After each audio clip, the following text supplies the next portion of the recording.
కట్టడి చేస్తారు. చివరికి సుమంగళి అయినా వీటిని పాటించి తీరాలి. అంటే భర్త బతికుండగానే భార్య వితంతువులాగా బతకాలన్నమాట. బొట్టు పెట్టుకోవాలి, మంచిగా గాజులు పెట్టుకోవాలి, కాళ్ళకి పసుపు పెట్టుకోవాలి, గంధం పెట్టుకోవాలి, మంచిగా అలంకరించి పూలు నెత్తిన పూలు పెట్టుకోవాలి. ఆలయంకు పోయి వస్తుంటే మంచిగా అమ్మవారు వచ్చినట్టు వస్తాం. ఆ ఏసుకిస్లాగా పోతే ఏమొస్తుంది? ఏమైనా మన ముత్తేదైంది తెలవట్లేదా, మన ఇదవరాలైంది తెలవట్లేదా? క్రైస్తవ మతం తీసుకోవడంతో అప్పటి వరకు అనుసరించిన ఆ పండగలు అన్నీ మారిపోతాయి.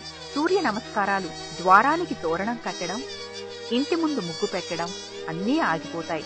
ఈ విధంగా ఎప్పటి నుండో వస్తున్న సంప్రదాయాలకు మన వాళ్ళు దూరమవుతున్నారు. హిందూ సంస్కృతి 5 కోణం మీద ఆధారపడి ఉన్నది. గంగా, గాయత్రి, గీత, గాయి, గోవింద్ అంటారు. వీటి మీదనే మన సంస్కృతి, భారతీయ సంస్కృతి ఆధారపడి ఉంది. ఇక గోవుతో తెగిపోతాడు, గంగతో తెగిపోతాడు, గీతతో తెగిపోతాడు, గోవిందంతో తెగిపోతాడు, గాయత్రితో తెగిపోతాడు. ఈ ప్రపంచంలో ఒక కాగితం పూలు లేక ఒక రోబోట్ మనిషి లేక మారిపోతున్నాడు. హిందువుల అమాయకత్వాన్ని, పేదరికాన్ని ఆసరాగా చేసుకుని మత మార్పిడులు కొనసాగిస్తూ తగినంత బలం పెరిగిన తరువాత మిషనరీలు తమ అసలు రంగును బయట పెడుతున్నారు. మతపరమైన దౌర్జన్యాలకు పాల్పడుతున్నారు.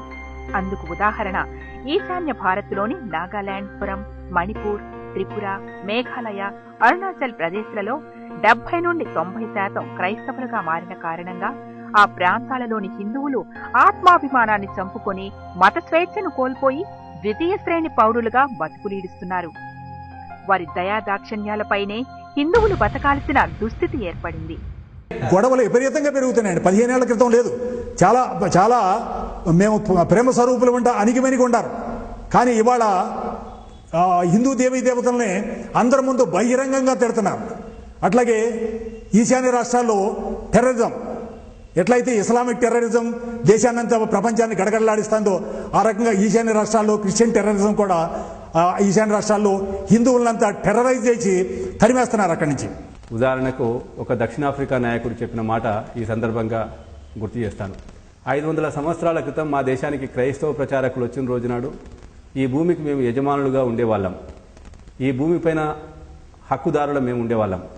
క్రైస్తవ ప్రచారకులు వచ్చేసి మీరు కళ్ళు మూసుకొని ప్రార్థనలు చేయండి అని చెప్పారు. మేము కళ్ళు మూసుకొని ప్రార్థనలు చేశాం. వాళ్ళ చేతిలో ఉన్న బైబిల్ మా చేతిలోకి వచ్చింది. మా భూమి వాళ్ళ చేతిలోకి వెళ్ళిపోయింది. ఇగో ఈరోజు మేము బానిసలుగా బ్రతుకుతున్నాము. 100కి 90% ఉన్నటువంటి నల్ల జాతీయులము తెల్ల జాతీయులకు 10% తెల్ల జాతీయులకు బానిసలుగా బతకడానికి కారణం ఏమిటంటే ఇగో ఈ క్రైస్తవ ప్రచారకులు చేసినటువంటి కుట్ర అని చెప్పారు. కాబట్టి ఎక్కడ క్రైస్తవము ఎక్కడ కూడా ప్రజలను అభివృద్ధి పథంలోకి తీసుకెళ్లినటువంటి దృశ్యం మనకి ఎక్కడ కూడా అవుపించదు. దక్షిణాఫ్రికా దేశాలన్నీ క్రైస్తవ దేశాలుగా మారినా కూడా ఇప్పటికెక్కడ పేదరికంతో కొట్టుమిట్టాడుతున్న సంగతి మనకు తెలుసు. అదేవిధంగా ఫిలిప్పైన్స్, ఆ దేశంలో క్రైస్తవులుగా మారిపోయారు అందరూ. కానీ ఇప్పటికి కూడా ఫిలిప్పైన్స్లో ఒక రకంగా చెప్పుకోవాలంటే స్త్రీలను నమ్ముకొని జీవనం సాగిస్తున్నటువంటి పరిస్థితి ఫిలిప్పైన్ దేశంలో మనకు అవుపిస్తుంది. కాబట్టి క్రైస్తవము పేద ప్రజలనేదో ఉద్ధరిస్తామనే భావనతోటి తాత్కాలికమైనటువంటి ప్రలోభాలు చూపించి మతం మార్చడం కోసం చేస్తున్న కుట్ర వెనుకాల ఈ దేశాన్ని బలహీనపరచడం కోసం జరుగుతున్న కుట్ర అన్న విషయాన్ని ప్రజలకు తెలియజెప్పే ప్రయత్నం మేము చేస్తున్నాం. ధన సహాయం పేరుతో ఈ దౌర్జన్యాలు వాళ్ళు ఇంకా కొనసాగిస్తూనే ఉన్నారు. ఈ పేద హిందువులకు తెలియంది ఏమిటంటే ఈ మిషనరీలకు విదేశాల నుండి కోట్ల రూపాయలు వస్తున్నాయి.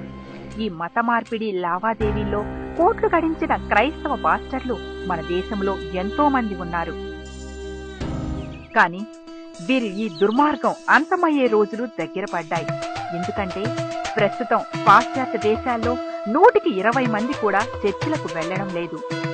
ఆ సంఖ్య రోజు రోజుకు తగ్గిపోతుందని తెలుస్తోంది. అందుకు కారణం వారికి క్రైస్తవ మతంపై విశ్వాసం సడలిపోవడమే.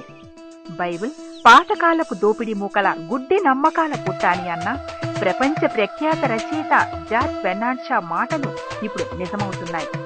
గుర్తుంచుకోండి, మణులు మాణిక్యాలు వీధుల్లో పోసి అమ్మిన సంపన్న దేశం మనది. మరి అటువంటి దేశం మహమ్మదీయులు ఆంగ్లేయుల దురాక్రమణ వల్ల తన సంపదను ఇప్పుడు పేద దేశంగా మిగిలింది. అందుకు కారణం ఈ దుర్మార్గుల మోసపూరిత మార్గాలే. ఈ దుష్ట శక్తులు ఇప్పుడు కూడా ప్రయత్నాలు చేస్తున్నాయి. హిందూ దేశం ఒక సూపర్ పవర్ గా ఎదుగుతుందని వారికి ఈర్ష్య, ద్వేషం. అందుకే ఈ మత మార్పిడి పన్నాగం. ఈ దుష్ట శక్తుల నిజ స్వరూపాలు ఇప్పుడు ఒక్కొక్కడిగా బయటపడుతున్నాయి. ఈ నిజాలను గ్రహించిన ఎంతో మంది హిందువులు ఇప్పుడు మేల్కొన్నారు.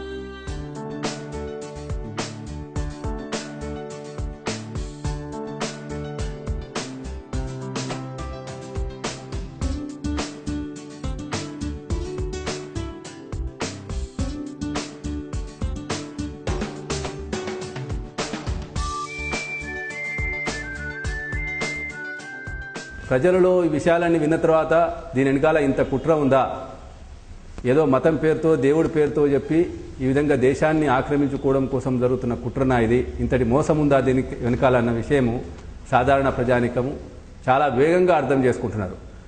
ఏదో దేవుడి ఆరాధనా పద్ధతి మారడం కాదు, దీని వెనకాల ఒక కుట్ర ఉంది అన్న విషయం వాళ్ళు చెప్పితే అర్థం చేసుకుంటున్నారు.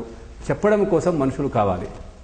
ఈరోజు హిందూ సమాజంలో ఉన్నటువంటి పరిస్థితులు ఏంటంటే, నా ఇంట్లో నేను పూజ చేసుకుంటున్నాను కదా, బయట ఏం జరిగితే నాకేంటి అనే భావన నుంచి నా ఇంట్లో నేను పూజ చేసుకోవడంతో పాటుగా నేను ఏ దేవుడినైతే పూజిస్తున్నానో, ఏ రాముడినైతే ఆరాధిస్తున్నానో, ఏ వెంకటేశ్వర స్వామిని అయితే ఆరాధిస్తున్నానో, వెంకటేశ్వర స్వామి భక్తుల సంఖ్య తగ్గకుండా చూసుకోవడం కూడా నా పనే. నేను ఆరాధిస్తున్న రాముడి భక్తుల సంఖ్య తగ్గకుండా చూసుకోవాలన్న పని కూడా నాదే అన్నటువంటి విషయాన్ని అవగాహన చేసి చాలా వేగంగా అవగాహన చేసుకొని ఆ విధంగా దూరమైనటువంటి వాళ్ళని తిరిగి తీసుకురావడం కోసము సాధారణ ప్రజానికం కూడా చాలా ముందుకు వస్తున్నారు. కొందరు హిందూ ప్రచారకుల కృషి ఫలితం